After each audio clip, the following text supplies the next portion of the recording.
I'm sure you've heard, were beacons of light in their community and in our greater community. They were volunteers, they were siblings, a son, daughters, newlyweds, they were Muslim, they were students, they were athletes, and they were American. At their funeral yesterday, Dr. Muhammad Abu-Salha, the father of the two girls, described his youngest child, his daughter Razan, as a breeze. And I quote, "She walked on this earth lighter than air. She loved everybody and everything, and the beauty in nature, animals, design, pets, and humans." Yusor, as described by one of her best friends, Amirata, she always put others ahead of herself, just like her husband, Deah. I am the person I am today because of her. She's a really sweet person. You never catch her angry. She's patient, very loving. Like her mom, she's caring. She's a good person. She was newly married and getting used to that life transition. And Deah, who was described by his sister Suzanne as a 6'3" young man who had the kindest heart, who loved everyone he met, greeted strangers with hugs, and dedicated his life to service. He loved his family, he loved his wife Yusor, and he loved his in-laws. Assalamu alaikum wa rahmatullahi ta'ala wa barakatuh. Wa alaikum assalam wa rahmatullahi wa barakatuh.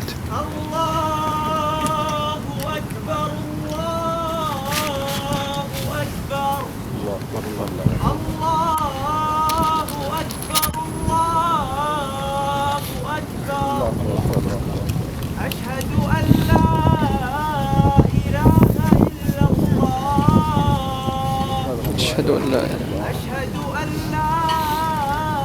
إله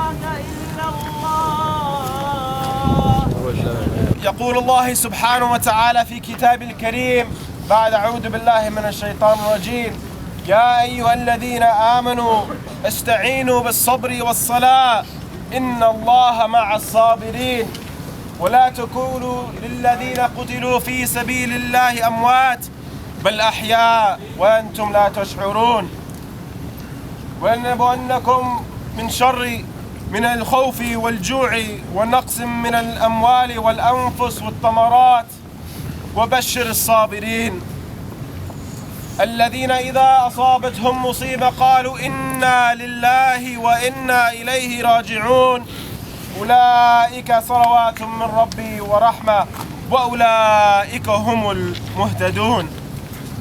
On Tuesday, we lost 3 young heroes in our Muslim community. Deah Barakat, his bride Yusor Abu-Salha, her sister Razan Abu-Salha. 3 young, promising, hopeful Muslims whose dreams and works and future came to a tragic end at the hands of a disgruntled neighbor. A senseless act of violence. A senseless act of violence in an increasingly senseless world. As the story unfolded and details began to come out, we discovered that these 3 Clark Kents were indeed superheroes. We discovered humanitarians who selfishly raised money for refugees in Syria, neighbors who cared for the homeless in their very own backyard, and children who treated their parents with love and respect. Something else happened. Something else happened when the 3 heroes, our winners, were mercilessly executed. A long lost, oft-recalled, seemingly extinct value of our community blossomed. And that is unity.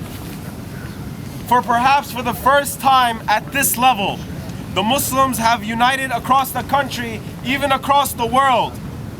We forced the media to pay attention after they initially ignored reporting on the issue.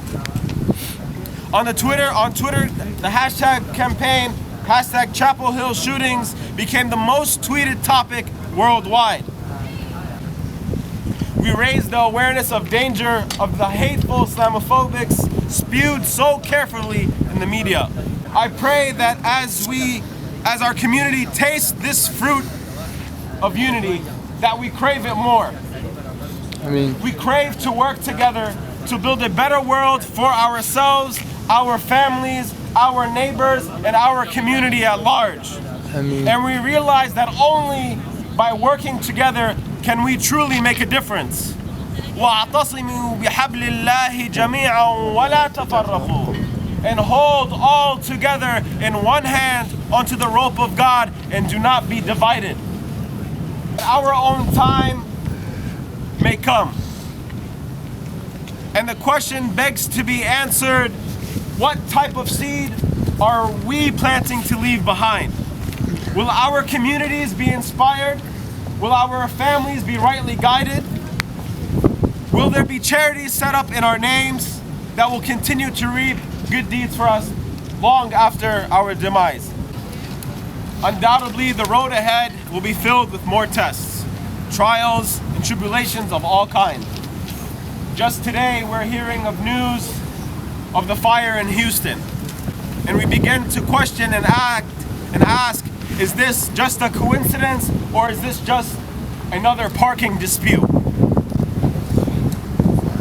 Certainly, if Islamophobia is a real threat, and as a community, we must be aware and be careful. We should remain vigilant, diligently report threats of any kind, look out for one another, and not give into fear-mongering and intimidation of the Islamophobists. I call upon the parents in our communities, our mothers, our fathers, sit and speak with your children. They are facing enormous amounts of pressure that are difficult for them to understand. Build a loving relationship with these children just as the fathers and mothers had with Razan, Deah, and Yusor. The lives of our three heroes is a reminder for them and us that there is no guarantee other than the end of life. For the youth and the young activists in our communities, I call upon you to examine your lives. Examine your lives and the lives of our three heroes. And ask yourself, how would you want to be remembered if this happened to you? Would your final text to your mother be like the one that Deah sent to his mother, "I love you"? Would your last Facebook picture show you passing out food to the homeless? Don't take your youth as an excuse for living your faith, but rather make it an opportunity for you to grow in it quickly. We have to do what we can do to contribute to a better world. Not a utopia, just a world that is less burdensome when we found it. This is our jihad. This is what God wants for us. No matter the odds, take it easy on yourself. Don't allow yourself to get overwhelmed, and remember, ultimately, Allah subhanahu wa ta'ala, God is verily in charge. I ask Allah subhanahu wa ta'ala to send His peace and salutations upon our beloved Prophet Muhammad sallallahu alayhi wa sallam. Allahumma hadina fi man hadayt, wa afina fi man afayt, wa tawallana fi man tawallayt, wa barik lana fi man a'tayt. Allahumma anzil sabraka ala ahli Deah ويسر ورزان. اللهم أنزل سكينتك على أهلهم. اللهم أنزل صبرك ورحمتك وسكينتك عليهم. اللهم أرحم رضا ويسر ورزان. اللهم وسع مدخلهم. اللهم أكرم نزلهم. اللهم نسألك تجعل قبورهم روضة من رياض الجنة ولا تجعلهم حفرة من حفر النار. اللهم طهر قلوبنا. اللهم طهر قلوبنا وجمع قلوبنا على دينك. اللهم جمع قلوبنا على دينك. I ask Allah subhanahu wa ta'ala with His infinite knowledge and mercy to send His peace upon the family of Yusor, Razan, and Yusor. I ask Allah subhanahu wa ta'ala to allow us to see clearly in this cloudy time. I ask Allah subhanahu wa ta'ala to allow us to use His wisdom in this time. I ask Him to allow us to make sense of this senseless time. I ask Allah subhanahu wa ta'ala to unite us and always keep us united on the truth and to keep us safe from all those who wish our demise. أقول قولي هذا وأقيم الصلاة إن الصلاة تنهى عن الفحشاء والمنكر والبغي. So today is a spiritual action, but it's inevitably a political one as well. In the words of Dr. Muhammad Abu-Salha, he said, it was execution style, a bullet in every head. This was not a dispute over a parking space, this was a hate crime. Lars Barakat statement to President Obama in the White House on MSNBC yesterday, he asked that we recognize that hate and Islamophobia in this country can actually kill, and that investigating this as a hate crime could actually let us find a way to move forward coming out of this tragedy. In some ways, this violent, heinous crime is a strange fruit of 15 years of the dehumanization of Islam in this country and Muslims from most public airways. That broader discourse of Islamophobia with sexism, anti-black racism, the assault on the poor, all of this needs to be addressed now. To our non-Muslim friends, colleagues, communities, our allies here today, we ask you to work with us here at the nation's seat of power in asking that our dead and our living be honored and recognized. To the media, we ask you to actually capture narratives that uplift us and humanize us. To Obama and the city and its power brokers, we ask you to recognize our community's grief, our lives, and our legacies, to dismantle the narratives that are used to destroy us, and not let these deaths be in vain. And to my dear fellow Muslims, I know it's scary, and events like this, it only makes it scarier, but I ask you to be unapologetically Muslim and to never stop speaking, even if our voices shake. Takbir! Allahu Akbar! Allahu Akbar! Allahu Akbar! Growing up in America has been such a blessing, and although in some ways I do stand out, such as the hijab I wear on my head, the head covering, there's still so many ways that I feel so embedded in the fabric that is our culture, and that's the beautiful thing here, is that it doesn't matter where you come from. There's so many different people from so many different places and of different backgrounds and religions. Absolutely. But here we're all one culture, and it's beautiful to see people of different areas interacting and being family, being one community.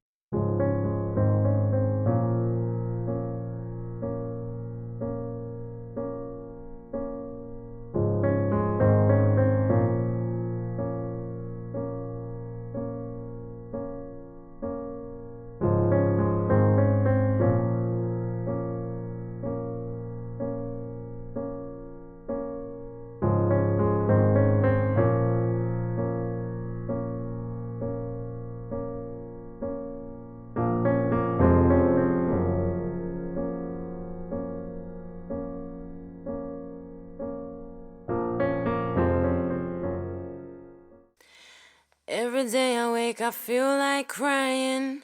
Every second I feel like praying. Everywhere I turn, my people dying. Brothers and sisters, now listen what I'm saying. I don't really feel like writing, and I don't really feel like singing. 'Cause everywhere I look, my people dying. We should be protecting, instead we're destroying. Oh, Father, watch over them. 'Cause everywhere I look, my people dying. Oh, Father, watch over them. يا أيتها النفس المطمئنة ارجعي إلى ربك راضية مرضية فادخلي في عبادي وادخلي جنتي.